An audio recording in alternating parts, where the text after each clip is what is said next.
મોરબીના જેતપુરમાં આંદોલન સમિતિ દ્વારા યોજાયેલી પ્રેસ કોન્ફરન્સમાં ખેડૂત સમિતિએ સરકારના તાજેતરના નિર્ણય પર પોતાની પ્રતિક્રિયા આપી છે। છેલ્લા 17 દિવસથી ચાલી રહેલું ઉપવાસ આંદોલન હાલ પૂરતું યથાવત રાખવાની જાહેરાત કરવામાં આવી છે। ઉપવાસી મેહુલ અમૃત્યાએ માહિતી આપતા જણાવ્યું કે સરકારના સત્તાવાર પરિપત્ર આવ્યા બાદ તેનો ઊંડાણપૂર્વક અભ્યાસ કરવામાં આવશે અને ત્યાર પછી જ આંદોલન સમેટવા કે આગળ ધપાવવા અંગેની ખાતરી અંગે નિર્ણય લેવામાં આવશે। ત્યાં સુધી ખેડૂતો લડત ચાલુ રાખશે।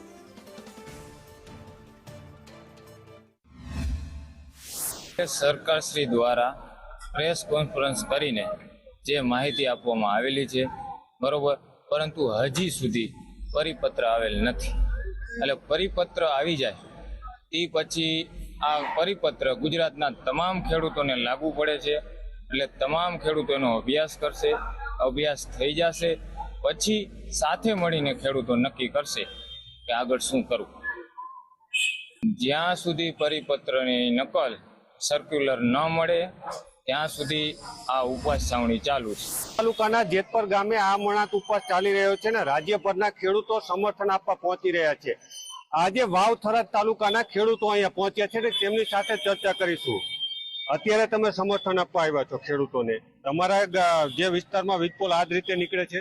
આ જ રીતે નીકળે છે અને જેતપુરની અંદર ઉપવાસ આંદોલન છે એને તમામ 18,000 ગામડા ગુજરાતના અને 54 લાખ ખેડૂતો વતી અમે સમર્થન જાહેર કરીએ છીએ। જેતપુરની અંદર રાધાનેડાથી મોઢેરાની અંદર વાવથરાજની લાઈન નીકળે છે, એની અંદર આંદોલનની અંદર અમે આ આંદોલનમાં જોડાઈએ છીએ અને સરકારે કાલે જે નિર્ણય કર્યો છે એને અમે કોઈ સમર્થન આપતા નથી, કારણ કે એમને 2 ગણે કીધું છે। અમારી માંગ એવી છે 4 ગણે વત્તા લાઈન નીકળે છે, એની અંદર અમારા જમીનના ભાવ ડાઉન થઈ જાય છે, એની કારણે શારીરિક નુકસાન પડે છે અને અમારે વાવ-થરાદ જિલ્લામાં આ જ પ્રોબ્લેમ લાઈનનો છે, બરાબર।